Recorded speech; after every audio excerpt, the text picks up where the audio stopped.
But yeah, it's been an interesting week. I did do one thing I've committed to for this, which was I sat down and watched myself a horror movie. Granted, it's an oldie, but it's a goodie. Uh, and did myself a little review.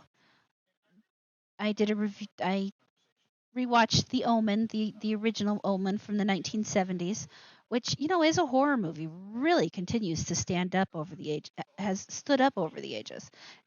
It is probably a little slower than what most people today would be really interested in, uh, but it's still full of just really good, intense moments. It starts off with one of those Gregorian chant songs, the kind that get back of your the hairs on the back of your neck start to go up because it's in those minor, almost conflicting chords, and it just kind of gets you on edge. And of course, it's involving kids, which is a kid, which is almost always creepy. So, I mean, it hits almost all of the levels that you could ask for. Ah, crap! I forgot to look for that. I'll do that while I talk.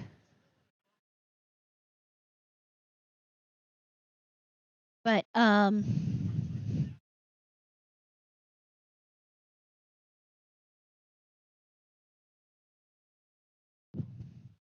there we go. I mean, it had some of the most interesting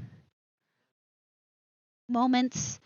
It starts off with a husband betraying the trust of his wife, but not in a way that anybody would ever really think of it.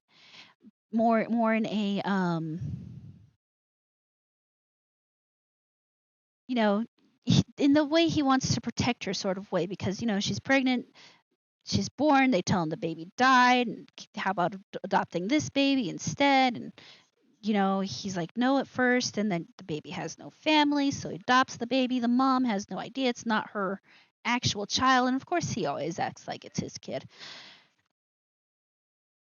But it starts off just with, it's sweet, it's almost sappy, the mom and dad together being, happy. And did I accidentally? No, I didn't. There it is. And with that kind of slow burn and the happy moments, when the maid commits suicide jumping off the house, it really kind of shocks you. Now I've putting in tons of spoilers while I talk, but at this point the movie's over 40 years old. Well, 45 years old now to be exact, which is part of why I'm doing this. So if you haven't seen it, I'm sorry I ruined the movie for you, but trust me, it's so much better when you watch it anyways.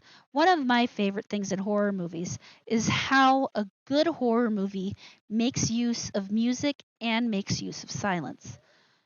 And this really does that. It's got those moments of loud, tension building music, and then at the same time it can drop itself into dead, tension building silence, which is great. I mean, it's one of the best ways to manipulate a person's emotions is using the musical buildup and the lack of music to really help somebody get into the moment.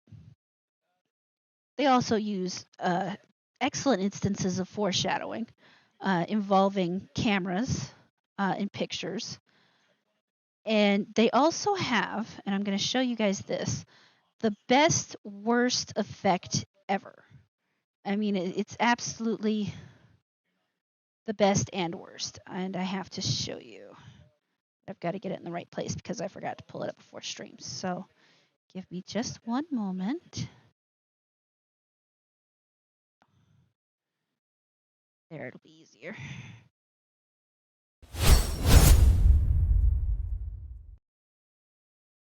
I thought it'd be easier. Glad I looked. Nope, that's still not the right thing.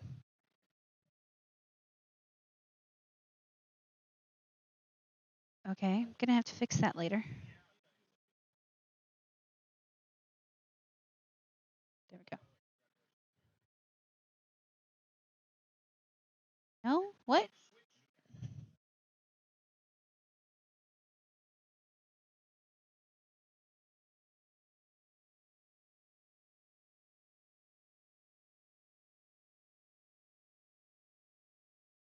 Well, now what? Ah, okay. Found it. Okay, we got it. I got it figured out. So I wanted to show you this, guys, because like I said, this is one of the best, worst horror movie scenes ever. The way the director decided to do this is both hilarious and wrong.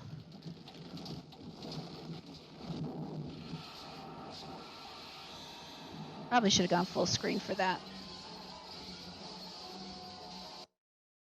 Let me see if I can get you a better look at that. There we go. We're going to start that again. Because you really got to, I mean, you just got to watch that head. Just look at how fake. You know, you have this moment, and then the second it hits, the obvious fakeness of that head, while, you know, being a practical effect from the 1970s, it's not the worst thing ever, but it's just so terrible. Yet so great. It's terrible and great. Which is why I had to share it. Because you don't get that.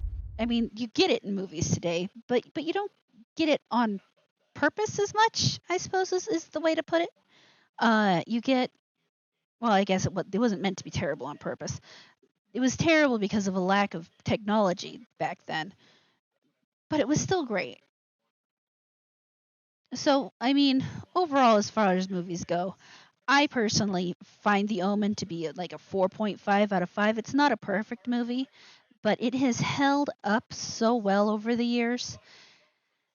As long as you're willing to sit through a slow burn before it really gets going, it's an excellent movie. However, I do have to say that between The Shining and The Omen, I don't think I'll ever get my kid a tricycle.